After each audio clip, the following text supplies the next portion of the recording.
Hello, everybody, and welcome to another episode of the Raad Life. The nature of this pandemic that we're dealing with, the coronavirus pandemic that is preoccupying all of us, it is the one thing that is very unique about it is, and we don't usually encounter with situations like this, is that it's not limited to any particular geography. It's not limited to any particular culture. It's actually a global situation. And so when we say we're in this together, we're really in this together beyond our immediate tribe. This is very much a global common experience that we're going through right now on many levels.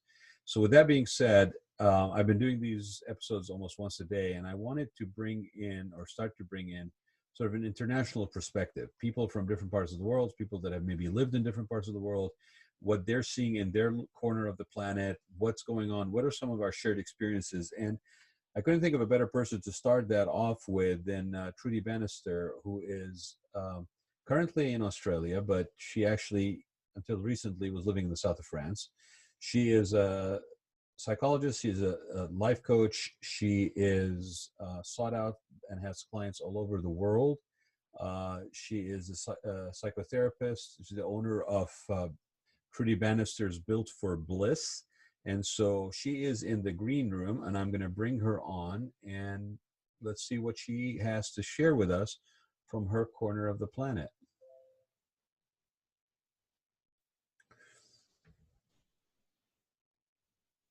Trudi, are you there? Hello, Trudi. I'm here. Hi, how are you? Okay. Um, so I started off when you were in the green room. I said that the one of the unique things about what's going on right now is that we don't usually experience this in a large scale. I mean, if a person Yeah. themselves have lived in different parts of the world, if they have a background where they may have friends and people that they know in different parts of the planet, that usually is an interesting perspective. You and I think share that.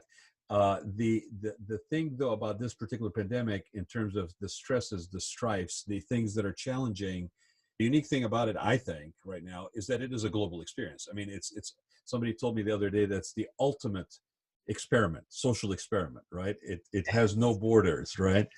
Uh, Yeah. Ironically, it also doesn't have a budget. It's basically, we're all going through it without really any assigned budget. But I, so what I wanted to do is give you an opportunity to tell people what you do. I did say that you are currently on the other side of the planet, but Yeah. recently you were in the south of France.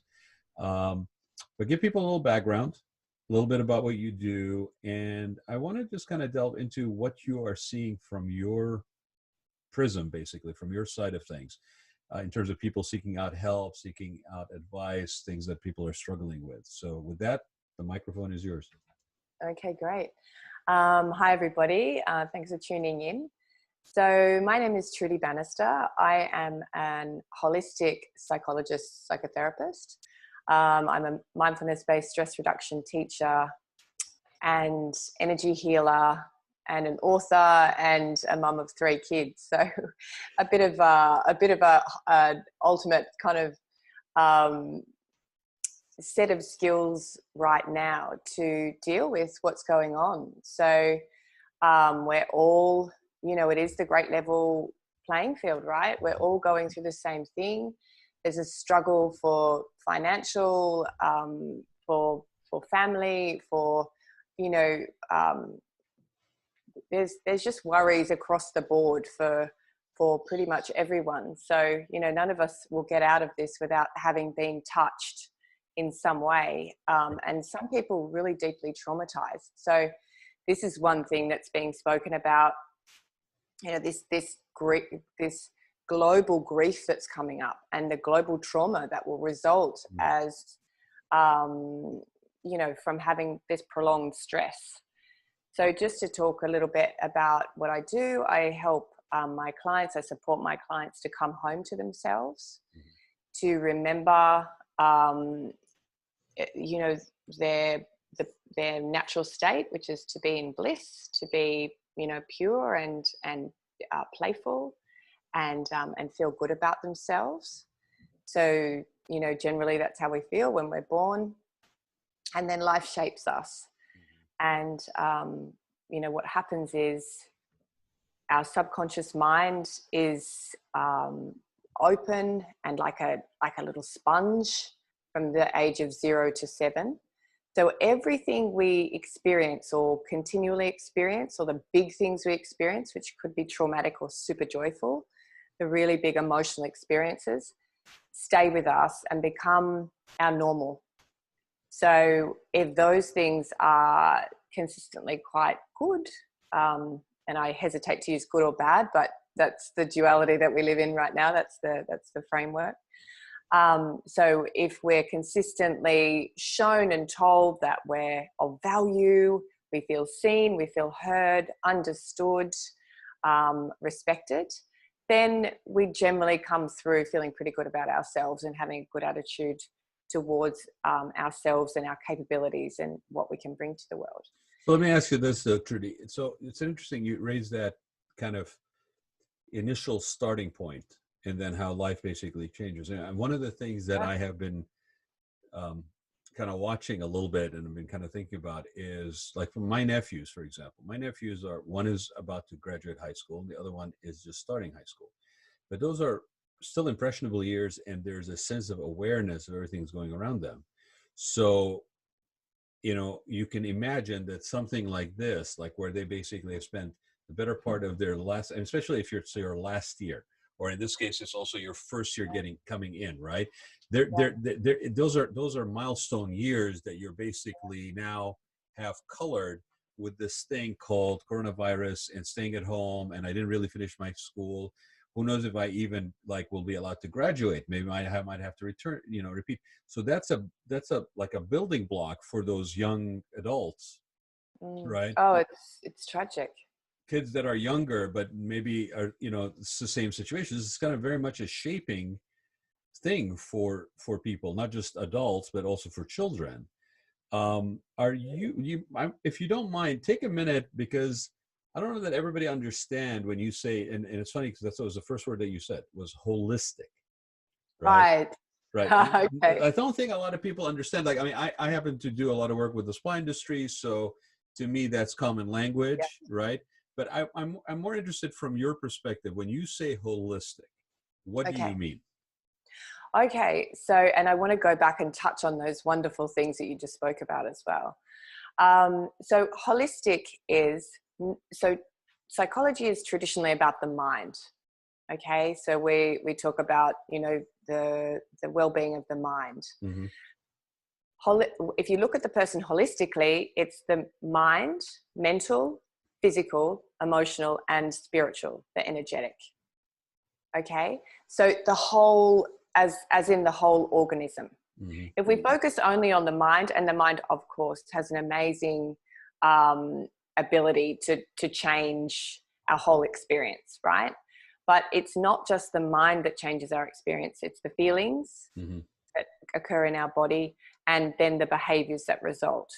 So this is not only, for example, cognitive behavioral therapy, this is also Buddhist tradition and Taoism, and we understand the body as a full organism. For me, being holistic, I've done the energy healing training. I'm a pranic healer. I've done the mindfulness-based stress reduction, which is all about dropping below the mind and into the body.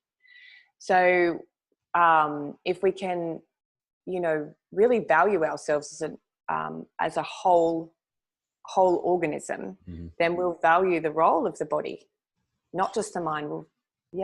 Let me share something with you that I found fascinating this weekend. I was having a conversation, and I thought it was kind of ironic that I was having this conversation around Easter, but I was in a conversation with I wouldn't say like a zealot or an overly devout Christian, but somebody who was definitely a Christian and definitely, sort of churchgoer and Bible studies and all that stuff. And it was interesting because the conversation they were having with me was in reference to a book they were reading.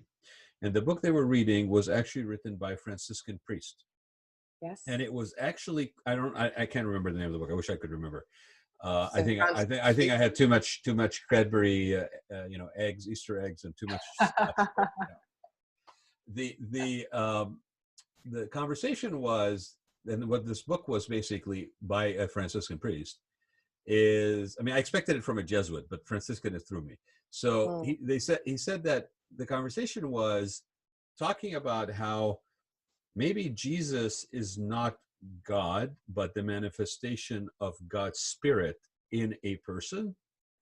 And I Yeah. found that well, yes, and that if that is the case, then that God's spirit is in everything.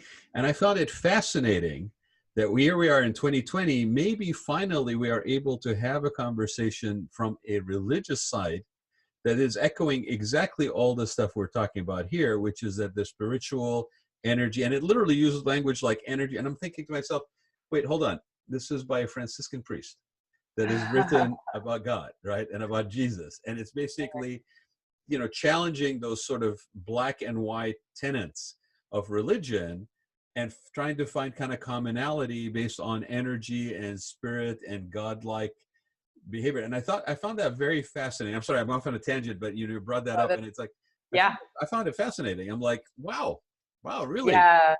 It's kind of And if we could get to the point where we take this non-dualistic view, right? That's your reality. That's what you're currently reading. So you know what that's like. You're currently reading a book. So it sounds like you may have really embodied the belief. And I too share that belief that we are all, the word God is so misunderstood and so misrepresented right. in current day that it's not very comfortable for all people who are not religious. Right. So it's interchangeable with God, source, universe, spirit. Prime So energy. Yeah, right. yeah. So I tend to use the word God, yes, less than, perhaps spirit or the universe. But it's true. We have this beautiful energy available to us, Mm-hmm. omnipotent, omnipresent, glorious energy that we can remind ourselves that this is who we are.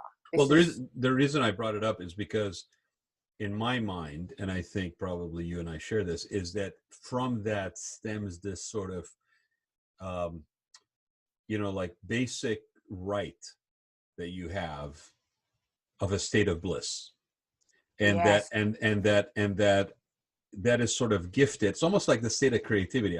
In my side, on my side of the fence, when I would speak to classes, and I'd have people that were so ingrained by what they were doing and have been doing for the last 20 years that they, in their minds, could not see themselves as a creative being.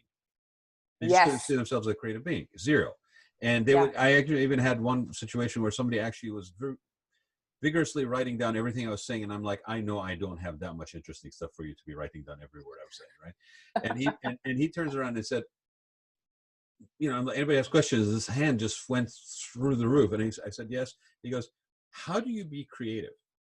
And it kind of like threw me back because I don't know how to be. I mean, it's just like breathing for me. But what it made me realize at that moment, and I actually turned around and asked the class, and this is people that were doing an MBA. This is like adults. This is not, people that don't, it was an executive MBA. And I said, well, how many people in this class consider themselves to be creative? And there were like about two hands that gingerly kind of went up in the back. And I said, if I had asked this question of you when you were like in middle school or when you were in kindergarten, how many of you would have thought that you were creative? Almost every hand in the class went up. So it's to your point about life changes your state of bliss, your state of sort of spiritual holisticness, connectivity with everything that's around you. And so something like what we're going through right now, under normal circumstances, anxiety, stress. I had an actual medical doctor on earlier today. We were talking about immunity and the body, mind, spirit, and just, that anxiety and stress under normal conditions takes a toll on your immunity. And so if you really want to be fighting this and protecting yourself as much as possible, definitely the face masks, but be aware that your gut health, your immunity, your stress levels, all play a role. So what have you what have you been seeing, Trudy? I mean, have you seen a shift in where people's concerns are? What is causing them anxiety other than what we all are facing, which is the unknown? We don't have a clue.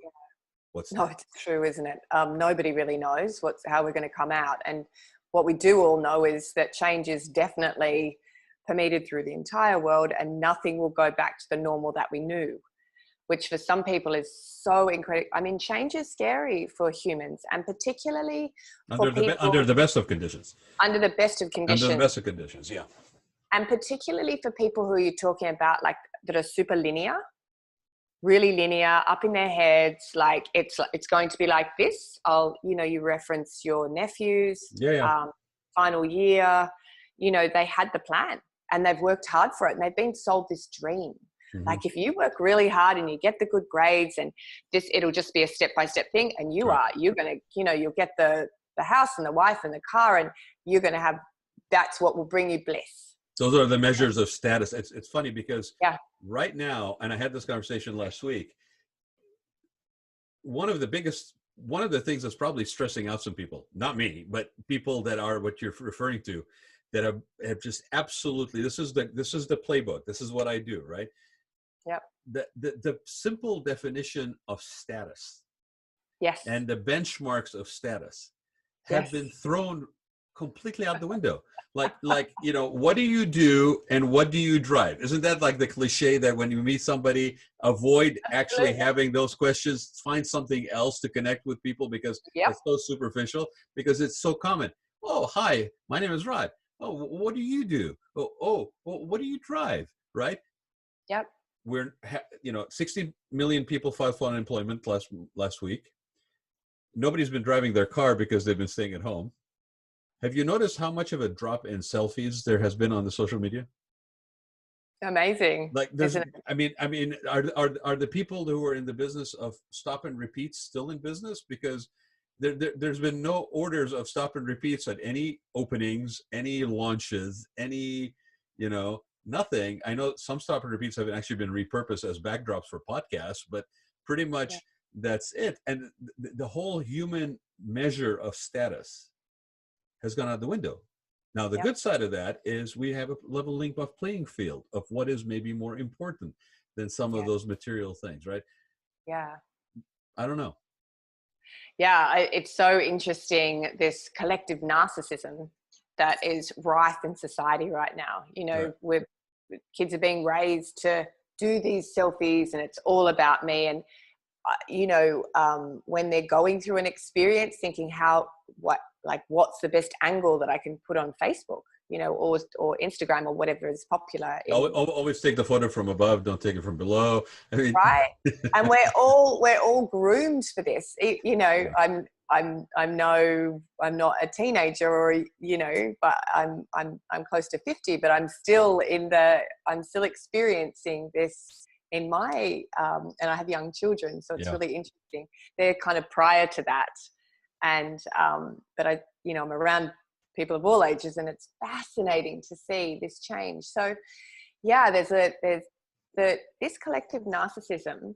This is really tough on those people who've got this idealized self that they keep presenting to the world. I drive this car and or I do this, and it's a false self.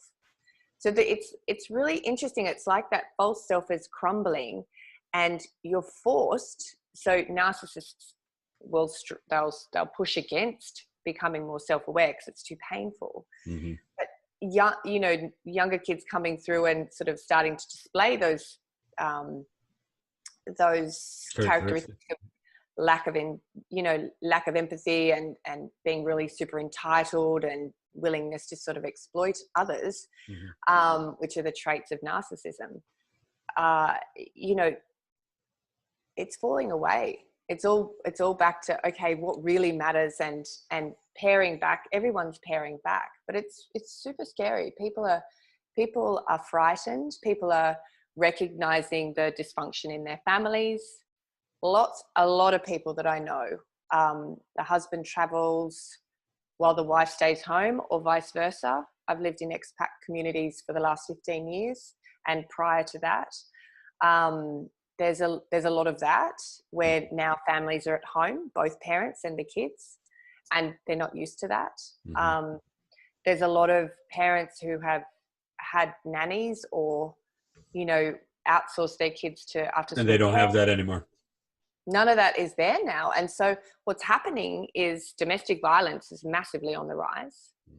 And I predicted this from day dot. I said, this is really frightening. Domestic violence is already rife, but now with all these extra pressures, we know that people don't cope well. So, Well, it's extra pressures, and then they're also confined within the same setting. Yeah. Yeah. Yeah. So just this, it's like a combustion stove, right? It's ready to It's a perfect blow. storm. Mm-hmm. Yeah. And so that's a great way to put it, the perfect storm.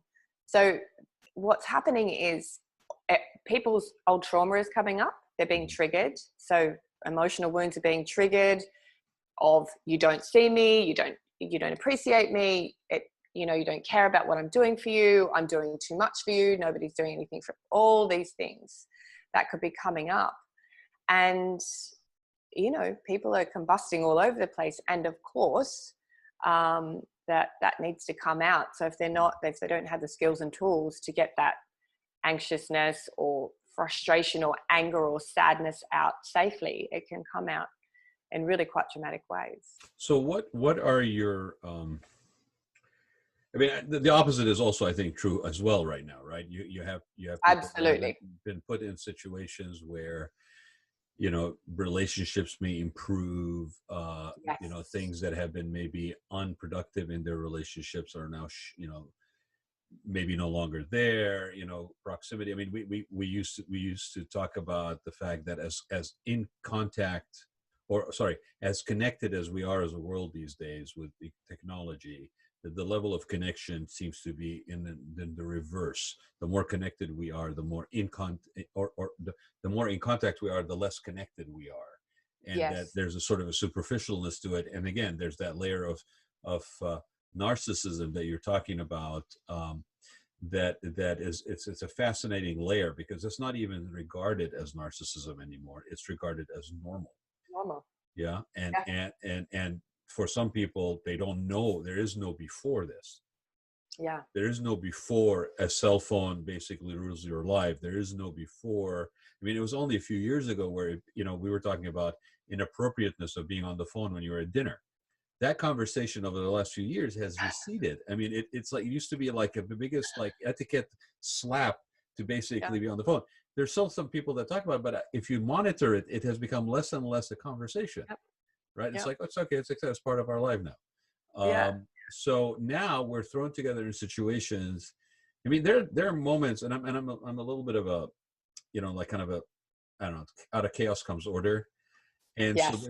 there's a part of me that just kind of grins when I'm seeing what's going on right now. On one level, is it Mother Nature's way of basically saying, okay, we need we need a reset. We need a reset of some sort. I don't know. I mean, it's just kind of fascinating. Absolutely. Yeah.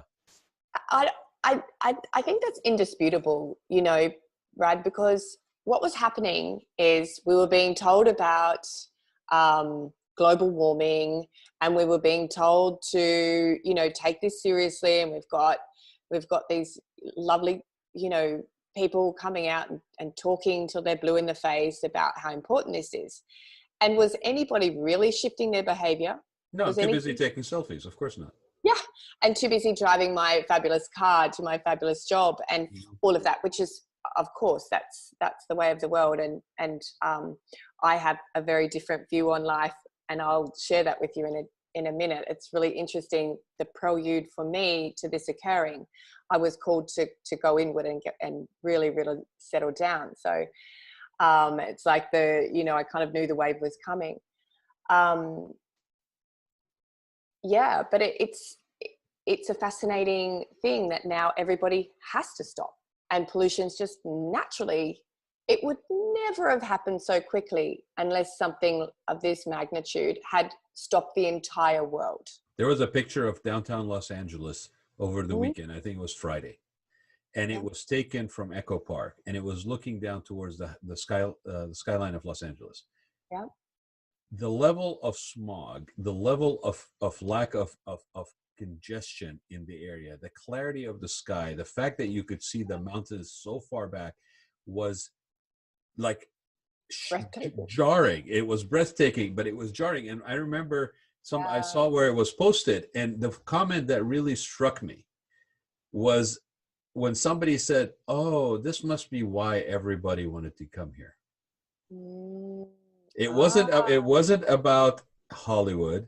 It wasn't yeah, about, who was doing what. It was this just nature and sort of the built environment with the setting of nature behind it that conjured up that reaction. And I thought it was an interesting reaction because it was very fluid. It was very honest reaction. It was like, oh, this must be why everybody wanted to come here. mm, But we haven't seen it. This is the first time like we're seeing it through these eyes. And to your point, if it wasn't for the fact that, and this is actually kind of funny probably to mention on both on two levels, but I literally, because of the fact that for some odd reason podcasts are considered essential services. Okay. right. Other than finding the joy of telling my family, see, I told you always that I was an essential service. Now it's proven, but also with construction being essential service, I actually have been able to maneuver and get around a little bit, right, for work. Yeah. When this first started, the congestion level on the freeway was so low that I was joking yesterday and said I was looking in my rearview mirror and wondering when the marauding band of motorcyclist gangs from Mad Max were going to basically Right. show up behind me, right? Right. Because it was that empty.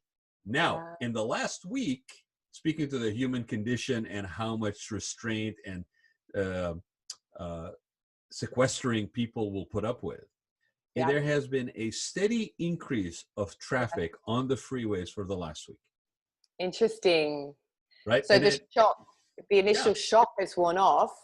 The initial, like, we don't know what is going on. Nobody really knew. And then the dust sort of settles and people feel, like they've got a little bit more information or they're a little no, bit, I don't think it's even little information. I think what it is, honestly, because we don't have any more information here. We don't know when people are going to get tested.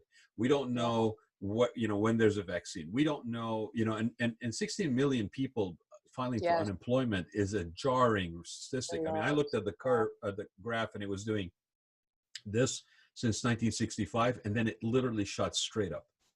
And that was at 10 million. And I had the economist who I was interviewing, and he said, that's when you're recording data, it's reflective of when the data was collected.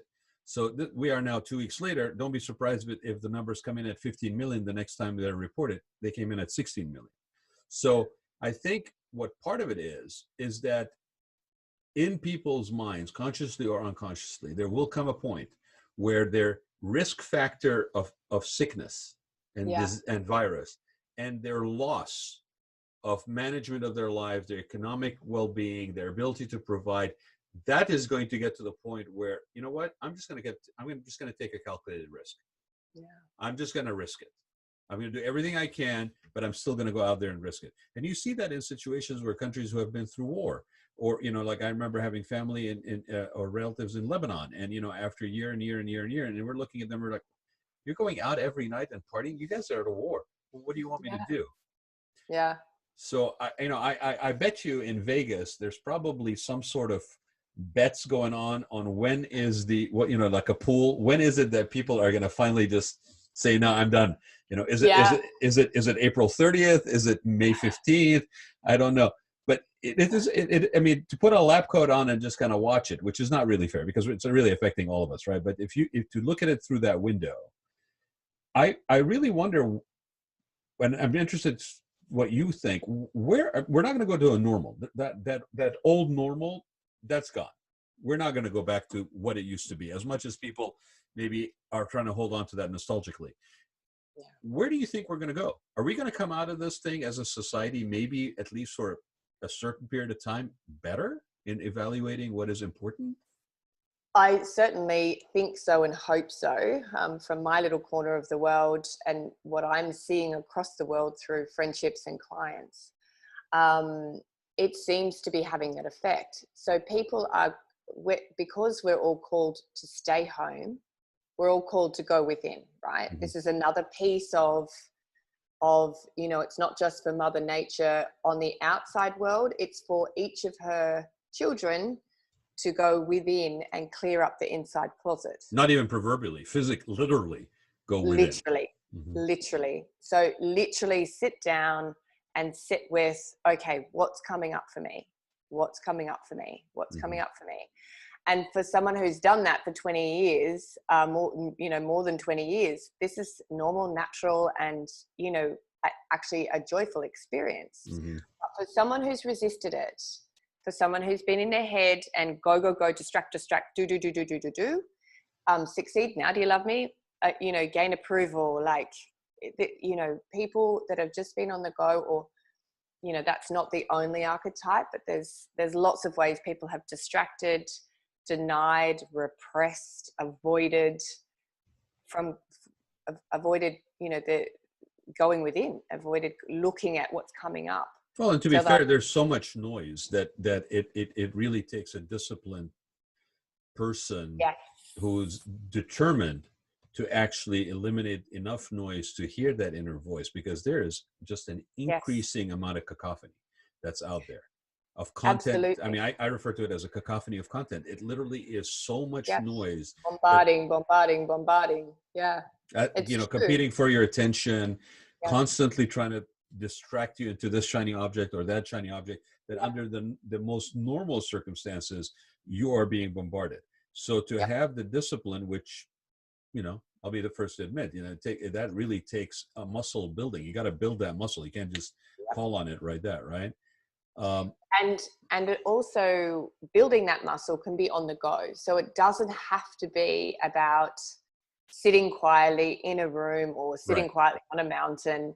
It's about watching. So, I can feel that, I can feel that there's a mirror for me in the outside world. Something's coming up for me. I can feel that in my body. I'm about to blow, or I'm about to cry, or whatever. And so having the ability to pause, okay, what's going on for me before you blow or after you blow, saying, okay, what were the conditions before that blew up? What were the conditions before that just occurred? And that shows you what your triggers are, or that particular trigger is.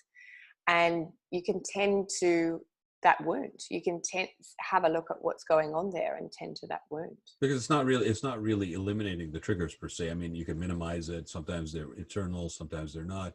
But it's being able to have the awareness, and having maybe the proximity of time to where your awareness and the incident gets shorter, and having some sort of healthy or less damaging or destructive way to deal with that trigger, right? Becoming more resilient. So yes, absolutely. Minimizing the damage, for sure. Like your go-to response might be to yell or try to overpower someone, or it might be to avoid. So this is fight, flight, or freeze, right? So you might go into fight, you might go into flight, so you're kind of running away, avoiding, or you might go into freeze and just not know what to do. And we tend to have one go-to response, but we will use all of them at different times. And there are other ways. You might fawn or go into tend and befriend. There's different ways of responding to situations. Noticing go-to. Well, and understandably, right now especially, you may feel like a lot of stuff is out of your control. You lost your job. You are basically faced with the fact that you're now thrown in with a bunch of people that maybe you didn't spend a lot of time with recently. They have changed. You're having to rebuild those relationships. Maybe those relationships are strong. Maybe they're not. I mean, there's a lot of stuff that you could argue is out of your control. So you may exercise some level of control, and your choice is to do it healthy or destructive. And without having an awareness that you could actually fall in one or the other category, how do you even know to avoid one until you find yourself now in that destructive behavior? And I put up on the wall, I grabbed these things from your website. By the way, Trudy, would you give out your website while we're talking about this? TrudiBannister.com. TrudiBannister.com, yes. So TrudiBannister.com. So Trudi Bannister, Trudi with an I, Bannister, 2 N's.com. So I put this out because I grabbed a couple of shots from your blog, and one of them was, to your point, self-reflection, which is, I'll be the first to admit, is a scary proposition when you first do it. Right. So I'm really curious. You've clearly done the work. You've been in the industry. I I know you well enough to know that you've done some of this stuff, but this is the thing, right? And this is where we can come from a super compassionate angle. And I'm extremely patient with the people I work with and the groups that I run and the friends that I come into contact with, or pro bono work that I do. It can be super scary. And this is the shadow work that we're called to do. So what happens is, and I'm glad we've sort of touched on this 0 to 7 period of our lives, but it's right throughout our lives. Things occur that, so we'll talk about as children, but we know it occurs ongoing. What's happened as children tends to set us up for how we feel about subsequent experiences. Right. So it's quite an important cornerstone. Primary relationships, yes, acceptance, lack of it. I mean, yeah, and whether you can make a mistake and roll with it, whether how you feel about your experiences, your successes, all of these things, whether you're fighting to gain approval, whether were you even allowed to go through the motions. I mean, yes, we referred to this area, and you mentioned the word grief. I saw a graph the other day that literally took the coronavirus situation and applied the 5 stages of grief to it, which I thought, yes, you're spot on. This is exactly what we're going through cumulatively. And this is really, really important that people are seeing this. We are definitely going through huge grief for many reasons. And we touched on the planet. The planet's going through huge grief, and so are we as a collective. There's a lot coming up. I don't, it's about grief, but also anger and frustrations. All the things are coming up. Stages, yeah. And just skipping back to what we can control, the only thing that we can control is ourselves.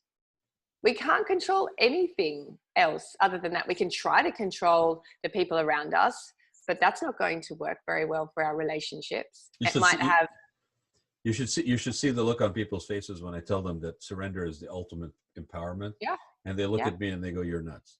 But it's if you get to that point of awareness, and I'm not boasting, but it's your own personal journey. And like you said, you're patient with your clients. I mean, it really is a personal journey.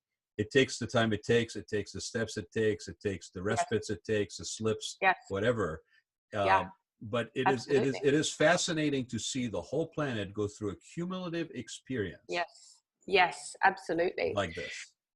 And coming back to this point of self-reflection and increasing self-awareness, it's so scary at the beginning because all of the little pieces of us along our lives that we've been embarrassed about, ashamed of, guilty for, blamed, all those heavy emotions.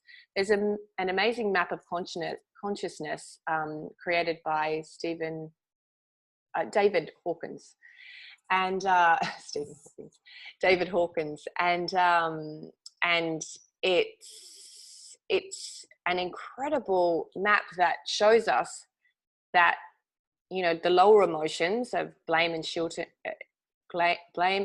and guilt and anger are really heavy, and bliss, joy, happiness, peace are all the lighter. And so what we need to do is go within and clear the lower emotions. Hello, hi, little anger. There you are. Let's talk. Let's work together. Let's see what's happening here, and clear the experiences that have been connected to those really heavy emotions that have been anchored into our systems. Well, and let us repeat again, because I think a lot of people that hear, sit down with these emotions and talk to them, and they're like, are you tree hugging, whatever. And let us first and foremost say, none of us, the two of us here, are not saying that it is not a scary proposition. It totally is a scary proposition. Yeah. But it is something that it never stops being a little bit frightening, because you're always wondering, what am I going to reveal? What am I going to see? Do I really want to see? There's an aspect of this that may show some parts of you that you don't necessarily want to see. But if it's like this, if you ignore it, if you don't basically slowly build the courage to see it for what it is, then you are basically at a disadvantage. And I think the thing that really resonated with me from your blog and the energy you're using, and I started off with this on purpose, like self-reflection is key to well-being. There was another one that I thought is actually the next stage after this, because what Yeah. you gain as clarity, regardless what the matrix and mix and recipe of who you are is, that you find through self-reflection. The other thing that I thought was very interesting, and I hope I click on the right one here. Let's see. Yes, is that Yes. don't trade your authenticity for approval. And this is another one of those things that it becomes easier to understand why if you've done a little bit of that work about self-reflection. Yeah, and recognizing to go easy on yourself. A lot of people wouldn't even know what authenticity is. Right. I know that from my own experience. I'd been a therapist and doing this work, doing the inner work for years, like more than almost 2 decades. It never ends. Right? It's an ongoing process. Yeah. And so this was just like 3.5, almost 4 years ago. Then we were due to move to France and my marriage ended suddenly. And I realized that even though I'd done years and decades of inner work, that there were things that I was not recognizing that were in my field. And this is where compassion comes in. What you're willing to meet yourself with and see within yourself at that stage of your, we'll call it healing, but I'll call it growth, you're willing to see. And then another life challenge comes up. And this is the beauty of these life challenges. As much as we don't love them necessarily, they do help us grow and learn and expand into more of who we are. So that experience for me was mind-blowingly, it just opened me up to, I think, the fullness of who I am. And I hesitate to say that because I feel that way now, but I'm sure there's more of me that I'll be stepping into. But don't trade authenticity for approval. So if you're an approval seeker, if you're a people pleaser, if you're gaining validation from external sources, which we are to some degree or the other. To some degree or another, but if that is your go-to, and we're groomed to do that without any blame to any caregiver, because everybody's doing their best with what they have. So, and if we then link this to intergenerational trauma and epigenetics, it's all we're wired to be like our parents and grandparents, and it takes a significant amount of work at times to disassemble and reassemble. But if we think of ourselves as kind of, in that way, if we go inside, shine a light on the dark corners, it's just us. Like suddenly, and I'm not minimizing it because I know how difficult it can be. And coming from a trauma-informed background and this being my passion, I'm really working with some people who are, have got a lot to open up to and manage, recognize, explore, be with, and re-own, reclaim, accept too. Yes. So all of that, if we do it and it's scary at the beginning, but then you start self-reflection, just little tools, sitting for 2 minutes a day in meditation.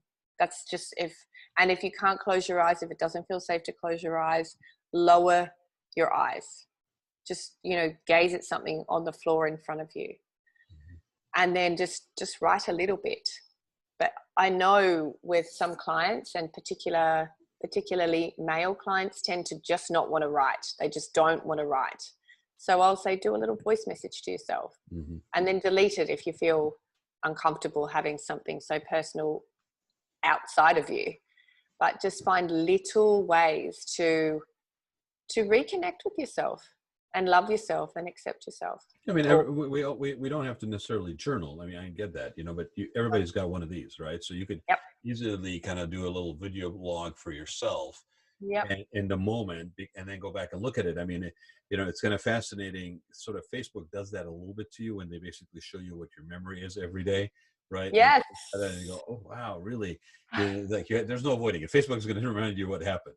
So Yeah. um, let me ask you this. So with that being, and the reason why I know we went down sort of this tangent that's more of a, sort of to use the word holistic approach to the Yep. sort of self-awareness and growth. But I think, do you agree that we right now maybe have an opportunity to explore that a little bit more than before BC, before coronavirus? Because we actually have been gifted this time. Yeah. 100% unequivocally, big fat yes to that one. And so then the choice, because what we're in control of is ourselves.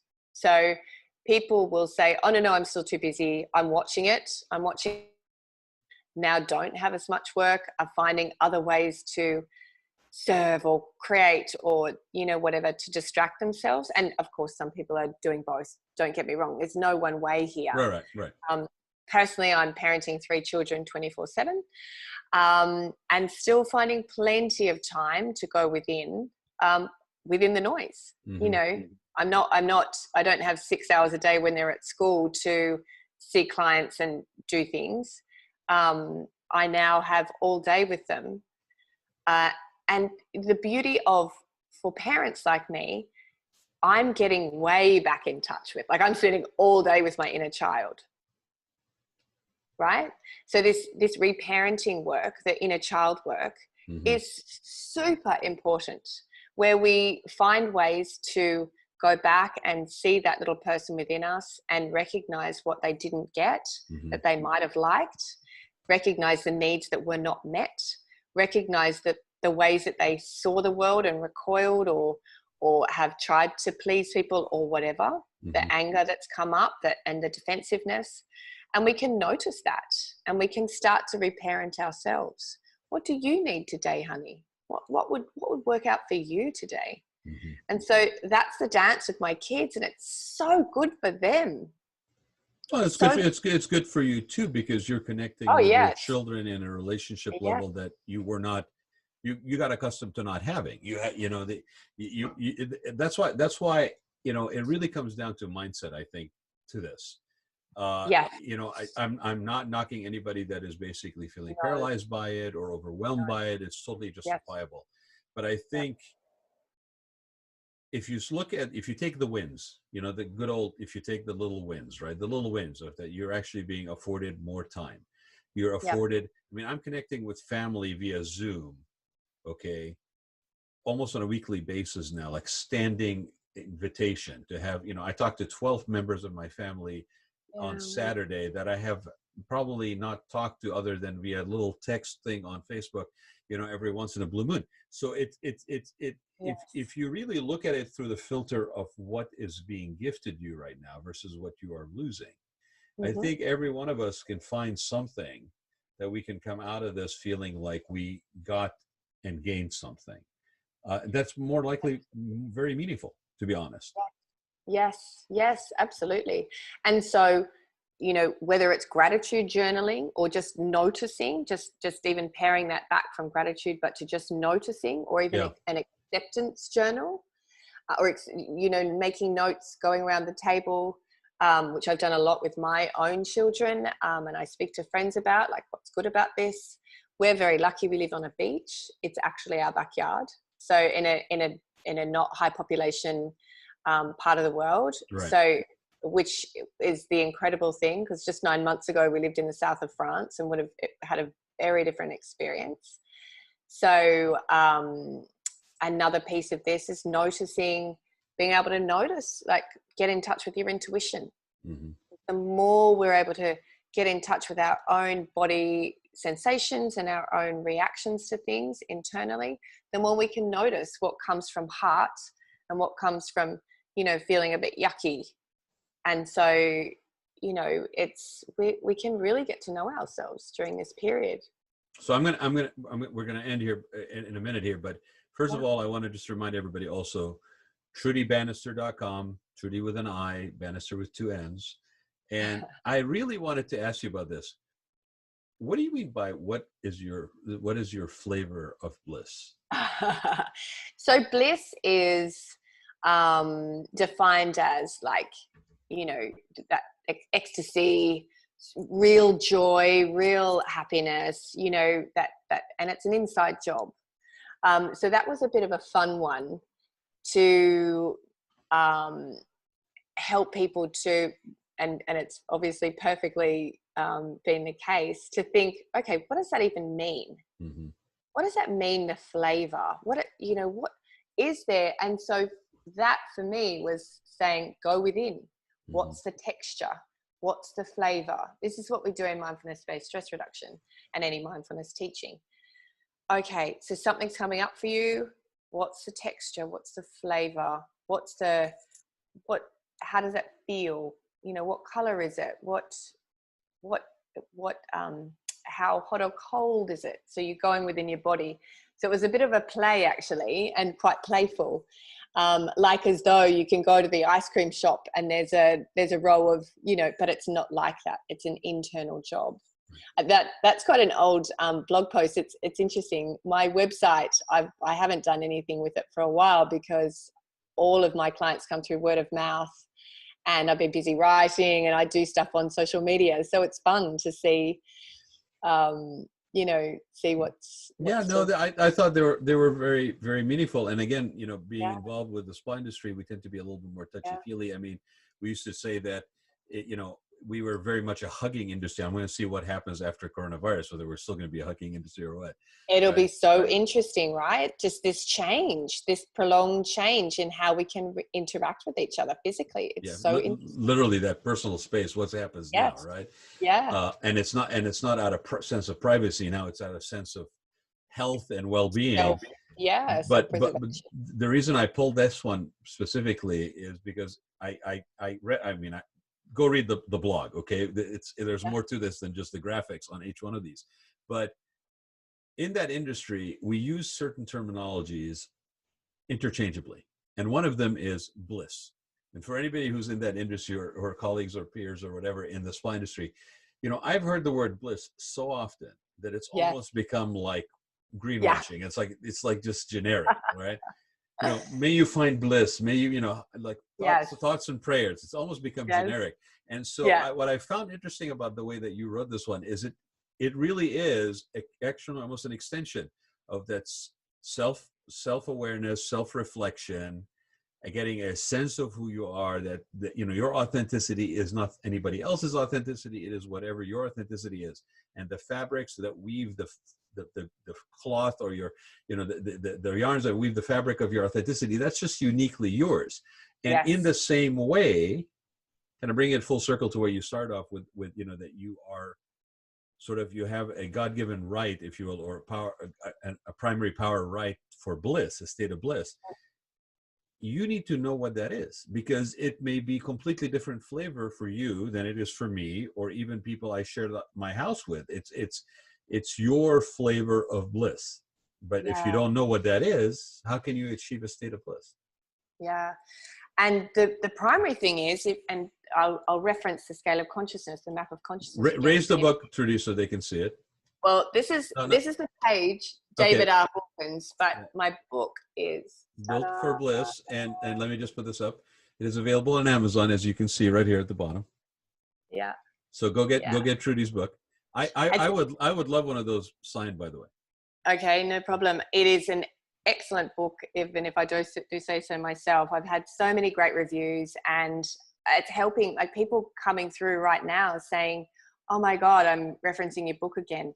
But with the scale of consciousness, bliss is the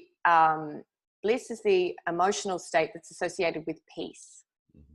So when we've really been able to clear the, you know, guilt and shame and grief and fears and anger from our system, just recognizing it, noticing it's there, and becoming more resilient in terms of dealing with it, allowing it to come up. Acceptance is a huge thing. I'm huge into accepting it's okay. And if we do this with our kids, then they learn to. If my kids fall over and start to cry, I just hold them. There's no shushing like, oh my God, quick, hop up, let's keep going. which is the pain for the parent not Right. being able to deal with their children. So if you can start to deal with your own pain, recognize your own pain, let yourself be sad, cry, dance it out. You know, if you're feeling super sad and the actual emotion isn't bubbling up and leaving you, coming up and coming through, put some sad music on, sway. If you're angry and the anger comes up, channel it into punching a pillow or screaming into a pillow or stomping or punching the air. Is, you know, there's lots of ways that we can get this emotion that's been held in our body and has become trauma or, you know, emotional wounds, and let it come up and come out. Well, you know, So we may be sequestered, we may be, you know, kept at home, if you will, and not being able to have a mobility that we're used to. Yep. But I think what we've been talking about here can be almost distilled to the fact that you still have the ability to go on a journey, maybe in its internal adventure, if you will, right? yes. And like I love that. and like any adventure, it's going to have twists and turns and unexpected surprises, and that's kind of what makes it an adventure, right? But if you don't get to a destination, and it may not be an ultimate destination, they don't tend to be ultimate destinations, because once you get to one, then what's next on the horizon, right? But if you don't get to that destination, if you don't have an ability to reference that experience and the sense of being at that destination, then when you get derailed and the noise builds up again and the cacophony of content builds up again and the distractions build up again, you really won't even have a mental postcard, if you will, to get back to that destination that you discovered through an adventure. And right now, I think if we can each find our own little, I mean, you know, they say that happiness is a journey, not a destination. If we can find ourselves a little postcard, mental postcard of that state of bliss, and it may not be, you know, the ultimate and only state of bliss, which, like I said, they don't tend to be that way. We can't really have a GPS roadmap to get back there when everything around us gets noisier, the demands on our times get higher again, the kids basically and their demands and being in school, all that's going. So again, I think this is an opportunity right now for us to go on that personal adventure if we allow ourselves to do so. And last time I looked, it doesn't cost anything either. There's nobody causing you to buy a plane ticket or, you know, rent a car or figure out what your accommodation is going to be. And isn't this interesting? You know, you're in the spa industry. I'm in psychology. I run retreats. I, you know, offer these fabulous offerings. Right. Actually, right now, we're all being called to just do that for ourselves. We're actually all in a retreat. That cost us nothing on some level. And it's costing us a lot on maybe more the material level, and, you know, the uncertainty of things based on how life and status and safety was being measured. But while we are in this common situation, because again, even on that level, that economic level that we are all stressed out about, it's like any kind of therapy, right? You think you're the only one who's suffering, but all you have to do is open your eyes and realize that everybody around you is in exactly the same state. So the uniqueness of your experience goes away, and you find strength in the fact that everybody is on the equal level when it comes to that. So ignore that and focus on something else. And that's the beauty of right now. Everybody is realizing that everybody's going through it, which is, it is so unique. There's usually some, you know, a terrorist attack unfolds in America or in, you know, in France or whatever, and the rest of the world is very sorry for them. Right. But right now, and that's it. And so it is really kind of connecting into it with a bit of compassion, but, you know, but everybody, it's a felt experience right now. Everybody's going through some level of it. And it's different. I cannot even imagine living in a 20-story apartment building right now, knowing there's COVID-19 cases in your building and you don't even want to get in the lift.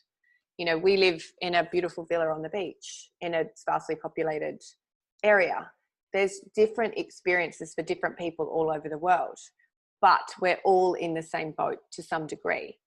So it's having compassion for ourselves and others in our experience, right? Some people might be doing super well in that 20-story apartment building. Others struggling in a beautiful home, with the backyard and the pool. Yeah, that doesn't mean anything. You could be in No. I said that the other day. It's like somebody could be in a one bedroom studio, and somebody could be in a huge mansion, Yep. and, Yep. and there's a certain amount of equality right now and Yep. equity, whether you like it or not, just by virtue of this common experience that has been put upon us, that we've been forced to go through. Like I said, it's like the ultimate Yes. communal experience. Yeah. This is the kind of studies that you hear about that colleges put together, except this Yes. is a global thing that nobody In, organized. in a basement that's dark, Right, exactly. And you hold everything constant other than one variable. Yeah. This nobody said this together. I mean, at least as far as we know. But this is it touches everybody. That again, I think, hopefully, taking this journey communally, even though we're all in our own homes, and then having the opportunity to, if we dare, if you will, explore that own internal adventure and go on, do that self-reflection work that we now are being offered an opportunity to do. We don't have to block out 10 days for a retreat, or a week and pay away somewhere, thousands of dollars. $1,000 to go to Aruba, or God knows where. It is really an opportunity, and I really want to again thank you for taking the time. I know it took us a little time to get together to do this, but I really appreciate taking this journey with me. And yeah, absolutely. I've thoroughly enjoyed it. We've touched on so many things that I would have loved to continue to follow the thread. So if there's any questions, we can follow up. There's been so many things that we could have expanded upon and continued speaking about. So I'm sure you'll get. You know what, Trudy, we'll do it again. In fact, I'll tell you what. Keep a kind of whatever you can share, but let's reconvene in a week or two. Yeah, and great. just do a little assessment, because I think, like we said, this is going through its own stages, and it's in real time.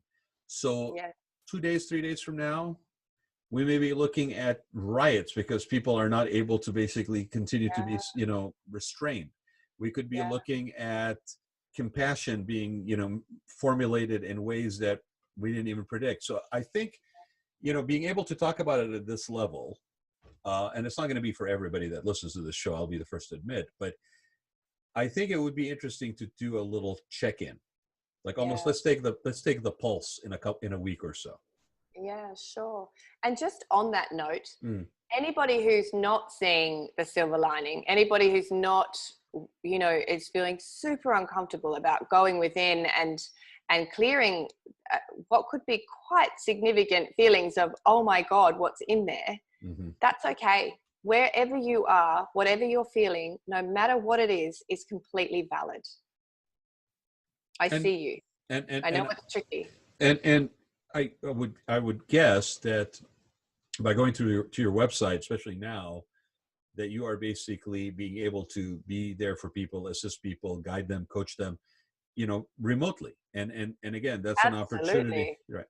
Yes. And what I'm considering doing is opening up groups on Zoom, because people coming together in a group, there's a lot of value because each person hears what each other's going through. Sure. And in group situations that can be quite uncomfortable. But if you're in a Zoom room, and you're just on a tiny screen and you actually don't even have to share your face if you don't want to, there can be a lot of value in group work.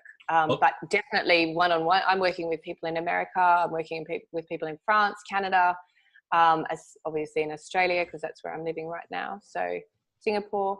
Let me share this with you, relevant to my experience with crowd things, because I don't know that it was such a higher calling, but I did have a couple of happy hour gatherings.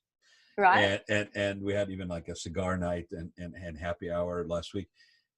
I found something very interesting, because in some cases, these are groups that I've in real life, in physical life, if you will, engaged with these people. So it's people I know. And what I realized was interesting is that whereas when we went to like a gathering, like a cigar night, business mixer, we would basically have a couple of vendors and people would kind of group in their own little cliques, and there was some connection and some communication, but it was more kind of like you're just kind of floating. Yeah. What I found interesting, and of course, everybody's got their sport coat on, and there's a little bit of airs and a little bit of fronting that's going on. Nothing bad, but that's just part of the layer. Natural, yeah. The interesting thing I found on Zoom is, and it even varied from week 1 happy hour on Friday to week 2 happy hour on Friday, is that people were less concerned with appearance.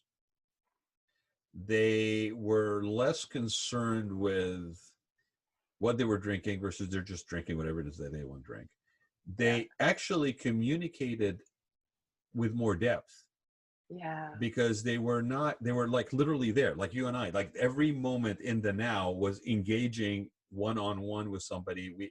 The guy who narrated or put the thing together had a couple of questions, and at some point we started asking, just, and we're going around the room, if you will, around the circle, about people's take on things.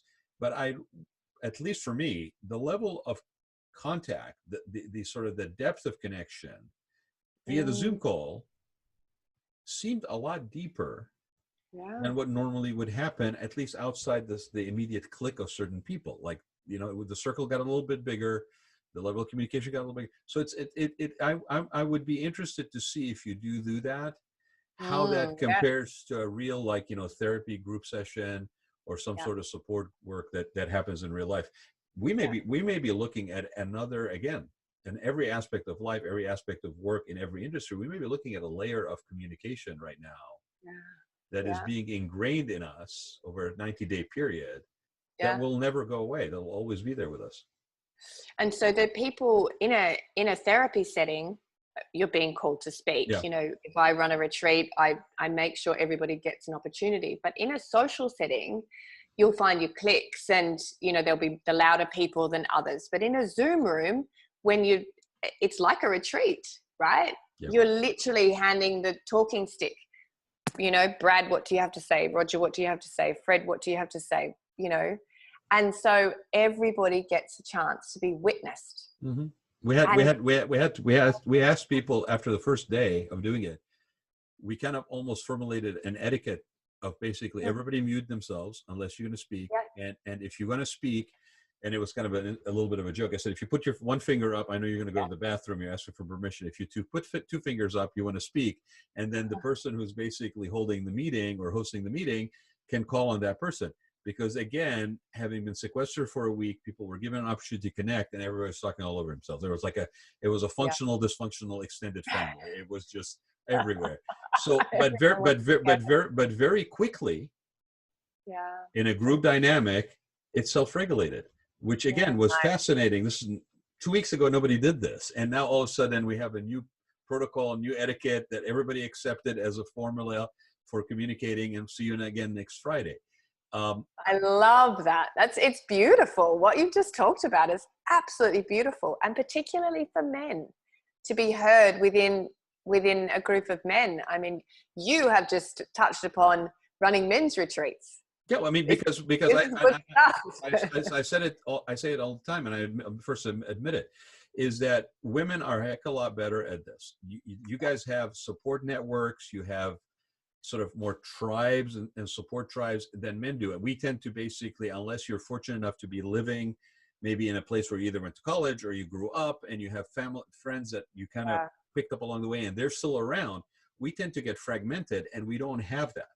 And so it's interesting when either organically or something like this allows for that connection for men, because you're right. I didn't even think about it in terms of on gender basis, but yes, people are going to come out of this where they in person will connect and be in contact with one another, and their level of communication and contact is a lot deeper because they were sequestered and only allowed to communicate via Zoom. I mean, if I was doing an ad for Zoom, I'd be doing that ad right now. Exactly. Oh my goodness. I mean, the uptake on Zoom must have gone through the roof. We bring men together. Yeah, and it's brilliant. And men, the way that we're raised, the way that we're traditionally raised, girls talk and they feel, and boys are like strong and hop up and keep running. Yeah. So this is really ingrained in our upbringing and to some degree our physiological sort of response to life. So it's really interesting to hear too, like all the roles drop away, right? It's not what are you doing right now, what do you drive, what are you what's so epic about you. It's like, how are you feeling? Well, even the gender divide or the gender role playing is now basically almost been depleted a little bit, because your traditional role as caregiver, or Mm. for lack of a better word, hunter gatherer, regardless of what gender Yes, yes, basically is providing that in particular relationship dynamic, because yep, that's not necessarily traditional anymore.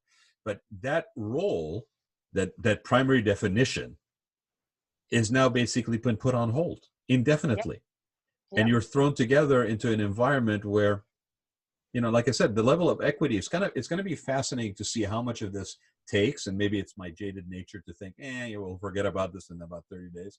But again, this is more than just something that we experience over a weekend, and it's more than something that we experience in an isolated condition. This is a global yes, experience.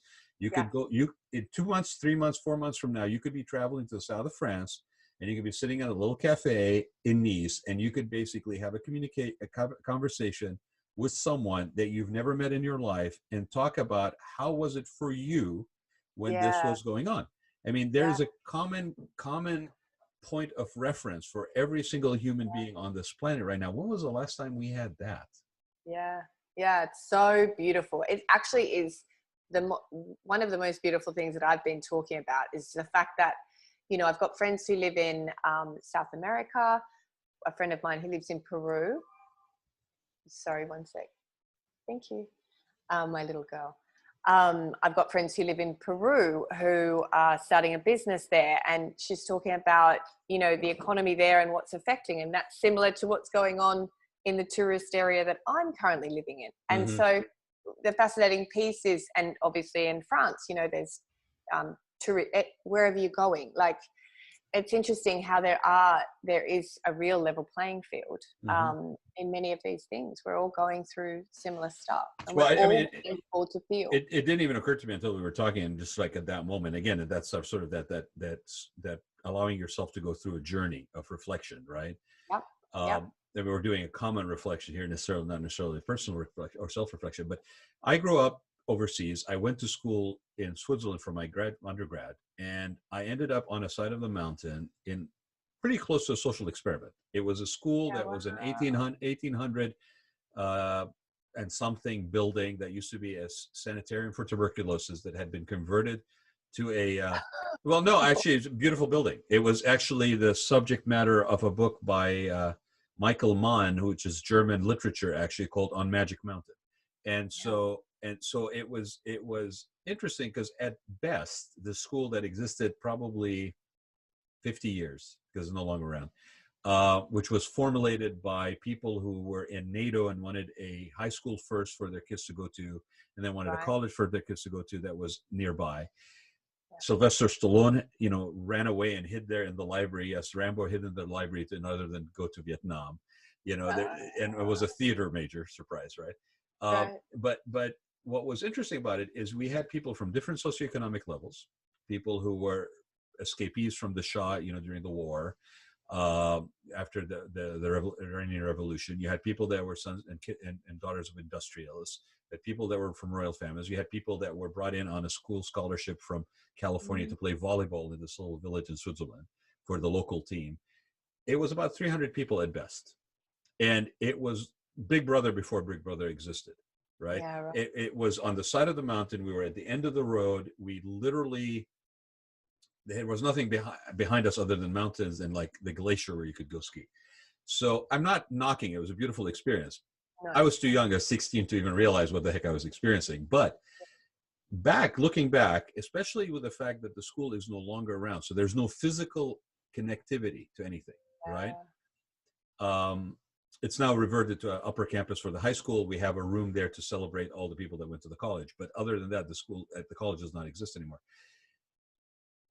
It's fascinating to watch, because for the 50 years that the school existed, and whether somebody went to the school in the 50s or the 80s, or sorry, the 60s or the 80s or the 90s or the early 2000s, there was a common experience. You could talk to somebody who was 20 years prior at that school, and you could have a common experience with them based on location, based on what was in the village, where they went. And when I'm talking to you right now, and I'm talking about this sort of common experience, I know what it's like to have that, to run into somebody who I never met in person, to communicate with them on Facebook and still have a common ground for that conversation to start. Yeah. We all right now, as a race of human beings, have been given a reference point, and it's not necessarily positive or negative. It's probably both, Yeah. right? But you could, Depending on your yeah, reaction. I mean, you want an icebreaker at a party next time? Yeah. Ask them what happened. Where were they when the coronavirus hit? What happened? What, you Yeah. know? Yeah, absolutely. It's a bit like, you know, when Princess Diana Right. died, or those really significant points in time. And I can still remember, for example, where I was then. I was in Argentina on a holiday and I heard about it. So it's one of those things that gets really ingrained, and the emotional response to that gets really ingrained in your body. And you can come back to that feeling, much like, you know, huge life events tend to have that effect. And so, yeah, it's really an incredible experience right now. Really a very, very incredible experience. And if we can recognize that worry and anxiety and, you know, all those concerns and taking on the fear and the heaviness from the collective, that's a natural response. Those can be natural responses for individuals. If we can learn to suspend that and feel compassion for ourselves and others, but really then, you know, do things to release ourselves from the worry, because it doesn't change anything. Right. Worrying does not change anything. It just takes away today's peace.